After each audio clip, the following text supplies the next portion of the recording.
Hello students, welcome to 10am Academy. I am Paru Sharma and today we are going to discuss RAPS test.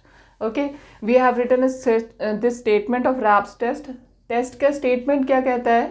If a sequence un is a positive term series such that limit n tends to infinity, n into में un upon un plus 1 minus 1 is equal to lambda, then sequence un converges when lambda is greater than 1 and diverges when lambda is less than 1. Usually Raabe's test जो है वो हमारा d'Alembert's ratio test जब fail हो जाता है usually तभी apply किया जाता है. तो डी एलम्बर्ट्स रेशियो टेस्ट का क्या है कि वो x इज इक्वल टू 1 पे आके जब लिमिट की वैल्यू जो है वो आपको k is equal to 1 provide होती है तो जो है वो टेस्ट फेल हो जाता है. ऐसी कंडीशन में हम रैब्स टेस्ट का यूज़ करते हैं. अभी यूजुअली जब क्वेश्चन स्टार्ट करते हैं तो रैब्स टेस्ट का इस्तेमाल इतना नहीं होता. सबसे पहले हम रेशियो टेस्ट लगाते हैं. उसके बाद अगर वो टेस्ट फेल हो जाता है, वो किस कंडीशन में फेल होता है, वो जब लिमिट की वैल्यू 1 के बराबर आ जाए तब वो टेस्ट फेल हो जाता है और तब हम रैब्स टेस्ट का यूज़ करते हैं. इसके लिए क्या इन्होंने क्या बताया है, इसमें इन्होंने बताया कि जैसे उसमें हमने क्या किया था डी एलम्बर्ट्स रेशियो टेस्ट में un प्लस 1 अपॉन un के limit n tends to infinity किया इज इक्वल टू हमारे पास k आया. k अगर ग्रेटर देन 1 है या लेस देन 1 है या इक्वल टू 1 है, इक्वल टू 1 है पे वो फेल हो जाता है. ठीक है. सिमिलरली यहाँ पर इन्होंने कंडीशन थोड़ी सी इम्प्रोवाइज कर दी है. तो हम इसकी हेल्प से, इसकी स्टेटमेंट की हेल्प से क्वेश्चन सॉल्व करके देखेंगे कि किस तरीके से आप रैब्स टेस्ट का यूज़ करके क्वेश्चन को कर सकते हो. तो पहले आप जब भी क्वेश्चन स्टार्ट करोगे तो पहले आप उसमें d'Alembert's ratio test apply करोगे. उसके बाद अगर वो टेस्ट फेल हो जाता है तब आप रैब्स टेस्ट पे आते हो. ठीक है. तो इसका सॉल्यूशन करते हैं हम.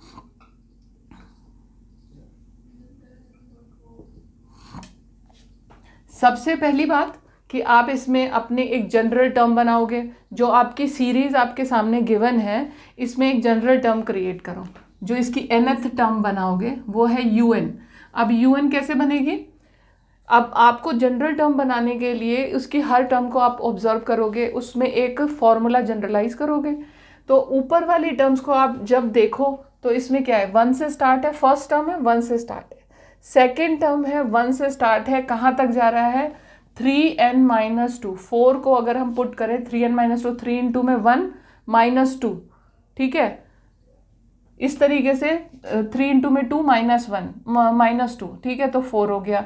और यहाँ पर 3 इंटू में n, 3 थर्ड टर्म है, 3 3 9 -2 यानी 7 हो गया. और नीचे वाली टर्म वो तो सिंपल है, उसमें आपके पास में 3 के मल्टीपल्स हैं सारे. ठीक है. तो जितनी टर्म है उतने ही मल्टीपल है. तो हमने जनरल टर्म क्रिएट करनी है तो हम क्या लिखेंगे 1 2 3 एंड सो ऑन. कहाँ तक जा रहा है हमारा, 1 4 7 एंड सो ऑन. कहाँ तक जा रहा है ये हमारा 3n-2 तक जा रहा है.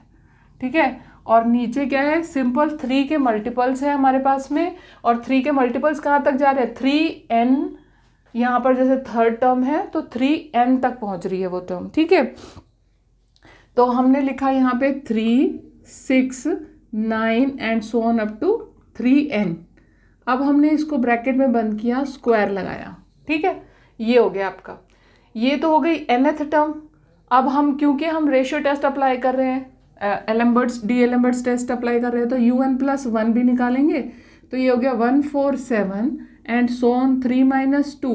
ये तो पहली टर्म थी. अब इसके बाद हर बार टर्म में क्या ऐड हो रहा है, n+1 है. अगर हम n की जगह n+1 पुट कर दें तो हमारी वैल्यू क्या बन जाएगी, 3n+1 की जगह -2 की जगह बन जाएगी 3n+1. ठीक है. ये हो गया. उसके बाद whole upon 3 6 9 and so on 3n. तो फिर 3n+1 ये आ गया. ठीक है. इसका हो गया होल स्क्वायर. अब आपको रेशियो निकालनी है.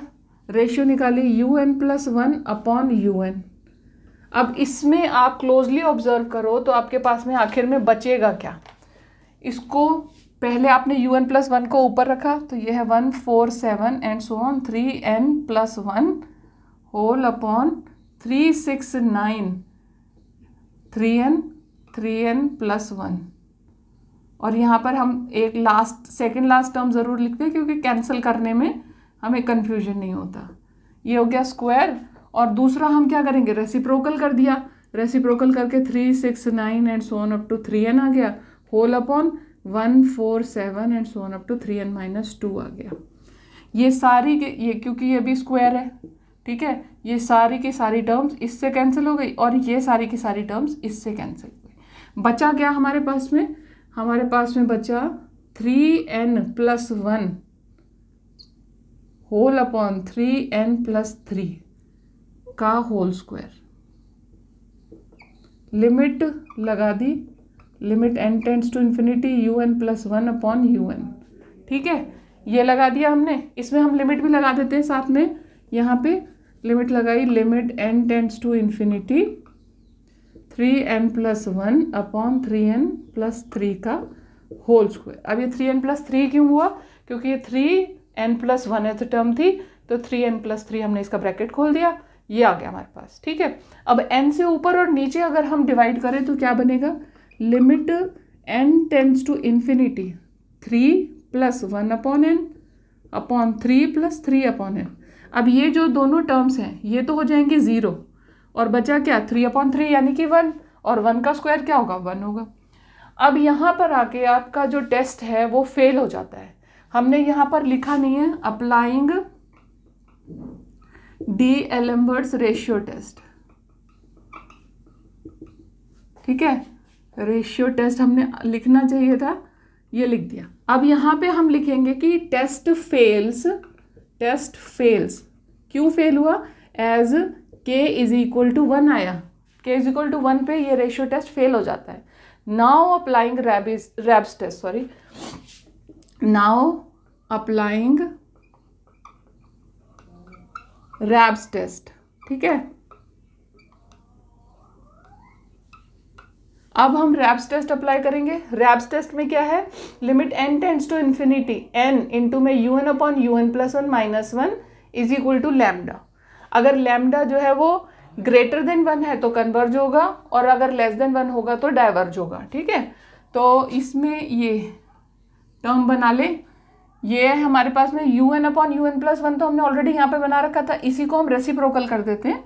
तो ये हो गया un अपॉन un+1, कितना है हमारे पास में 3n+3 अपॉन 3n+1 का होल स्क्वायर, ठीक है। अब हमने क्या बनाना है, limit n tends to infinity n un upon un+1 -1, ठीक है, ये हमें निकालना है। तो इसकी वैल्यू कैसे निकलेगी, ये किया हमने limit n tends to infinity n into में ये जो वैल्यू थी ये है 3n+3 अपॉन 3n+1 का होल स्क्वायर, ऊपर और नीचे अलग अलग होल स्क्वायर कर दिया, इसको -1 कर दिया। अब इसी को हम इस साथ के साथ इधर ले जाते हैं, तो ये क्या बन जाएगा, ये आ जाएगा 3n+1 का होल स्क्वायर, और ये पूरा का पूरा इसके नीचे आ गया, ठीक है। ये हो गया आपके पास में। अब इसमें और इसमें हम डिफरेंस निकालेंगे, a + b का होल स्क्वायर और a + b का होल स्क्वायर हो गया, ये भी a + b का होल स्क्वायर हो गया। तो हमने इसको सॉल्व किया, क्या आएगा हमारे पास में, limit n tends to infinity बाहर रह गया, ये आ गया 3n का whole square plus 3 3 = 9 plus 6n minus 3n का होल स्क्वायर प्लस 1 -1 आ जाएगा, क्योंकि माइनस का साइन है ना, -1 माइनस इसको हमने क्या किया 6n, तो ये कट गया और ये भी कट गया, और होल अपॉन कितना है 3n+1 का होल स्क्वायर है हमारे पास, ठीक है। तो ये आ गया हमारे पास में। अच्छा ये नहीं आएगा, ये आएगा हमारे पास में 2n, सॉरी ये नहीं कटेगा, तो ये आ गया है ना। अब ये एक n तो हमारे पास में बाहर है, ये इसको हमने भूलना नहीं है, ये आ जाएगा हमारे पास में 6n माइनस 2n कितना हो गया 4n प्लस 9 - 1 कितना हो गया 8, ठीक है, और बाहर इसके पास है n, और इसमें से n हमें अभी लेना बाकी है।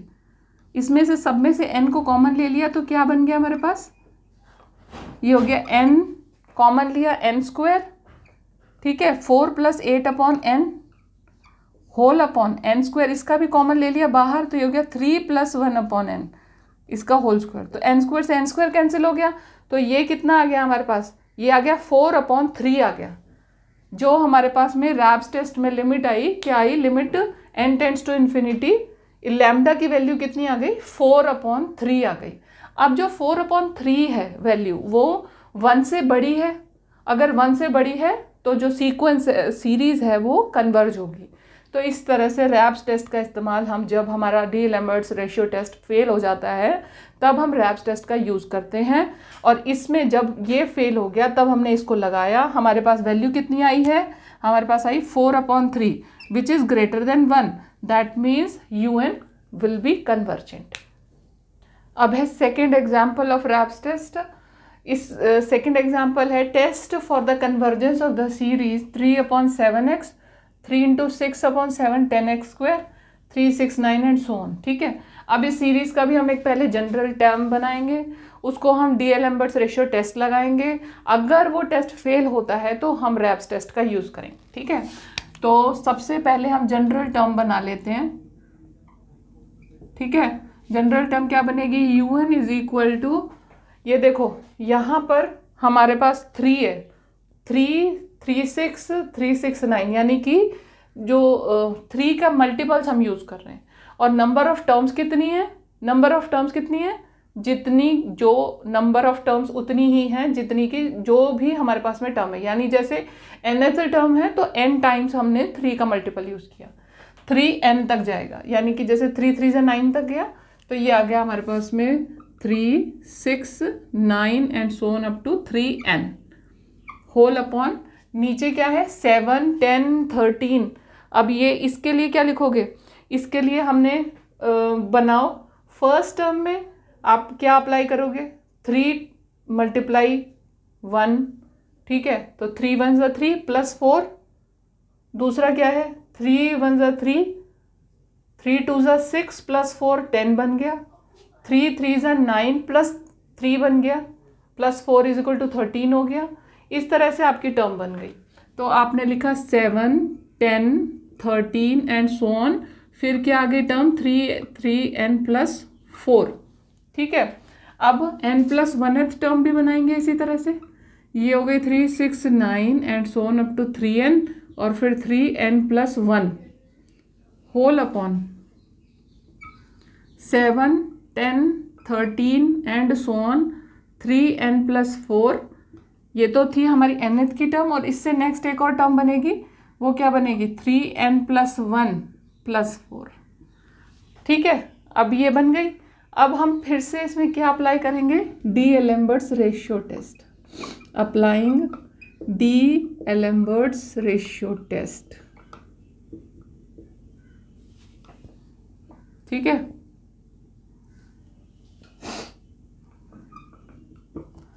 हाँ जी, तो ये क्या लिखेंगे हम, UN + 1/UN हमने निकाला।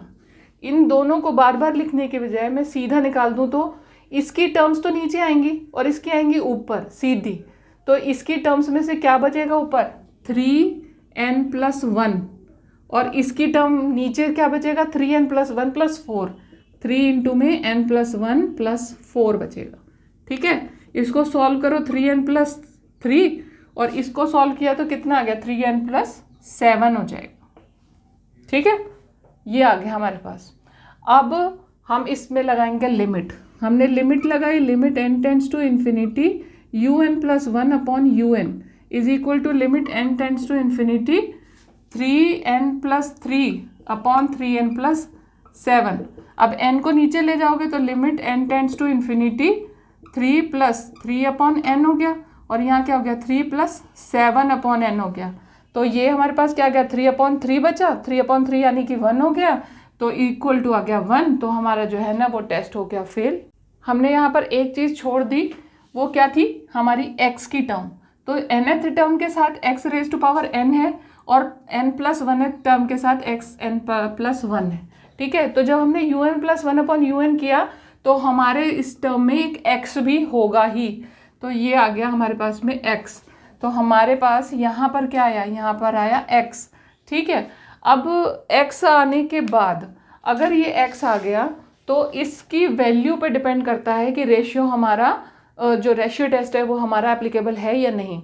अगर x जो है वो लेस देन 1 है, अगर x लेस देन 1 है तो ये कन्वर्ज करेगा, अगर x ग्रेटर देन 1 है तो ये डाइवर्ज करेगा, ठीक है। और अगर x इज इक्वल टू 1 है तो ये फेल हो जाएगा।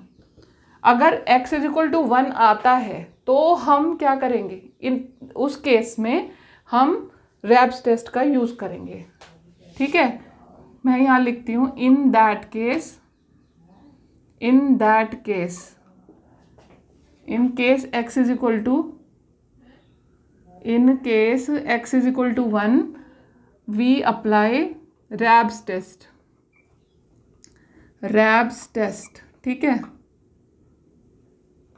we apply Rabb's test में क्या होगा, limit n tends to infinity n into में un upon un plus 1 minus 1, ये हमें निकालना है। un अपॉन un प्लस 1 तो हमें यहाँ से मिल गया, क्या था ये 3n plus 7 upon 3n plus 3 into में x माइनस 1, ठीक है। बाहर एक n है, limit n tends to infinity है, ठीक है। इस पे हमने लगाया limit n tends to infinity, ठीक है। ये आ गया। अब x इज इक्वल टू तो 1 है हमारे पास में पहले से, तो x को हम हटा देंगे, लिखने की कोई ज़रूरत नहीं क्योंकि x इज इक्वल टू तो 1 है। अब सिंपल हो गया, 3n plus 7 minus 3n minus 3 whole upon 3n plus 3 बन गया, ठीक है। तो 3n से 3n कैंसिल हो गया और 7 माइनस 3 कितना हो गया, 4 हो गया। और ये क्या आ गया, limit n tends to infinity, ये आ गया 4 अपॉन 3n प्लस 3। अब इसमें से क्या करोगे, n तो हमारे पास एक पहले से बाहर भी है, ये n और ये n हमने बाहर ले लिया, ये आ गया हमारे पास n। पहले तो limit n tends to infinity, n बाहर आया, 4 है अंदर, बाहर नीचे वाला n भी बाहर ले लिया, तो ये क्या बन गया 3 प्लस 3 अपॉन n, ठीक है। तो ये कैंसिल हो गया, n से n कैंसिल हो गया, ये क्या बच गया 4 अपॉन 3 बच गया, इज इक्वल टू 4 अपॉन 3। अब ये आ गया 4 अपॉन 3। ऊपर देखो आप, लैम्डा इज ग्रेटर देन 1 है तो कन्वर्जेंट होता है, देख 4 अपॉन 3 इज ग्रेटर देन 1, तो ये क्या हो गई, सीरीज जो है हमारी un क्या हो गई, कन्वर्जेंट हो गई, ठीक है। अगर आप मेरी इसी तरह की वीडियोस को देखना पसंद करते हैं तो आप मेरे चैनल को सब्सक्राइब ज़रूर करें, बेल का बटन दबाएं ताकि जब भी मैं अपनी वीडियोस अपलोड करूं आपके पास नोटिफिकेशन पहुंच जाए।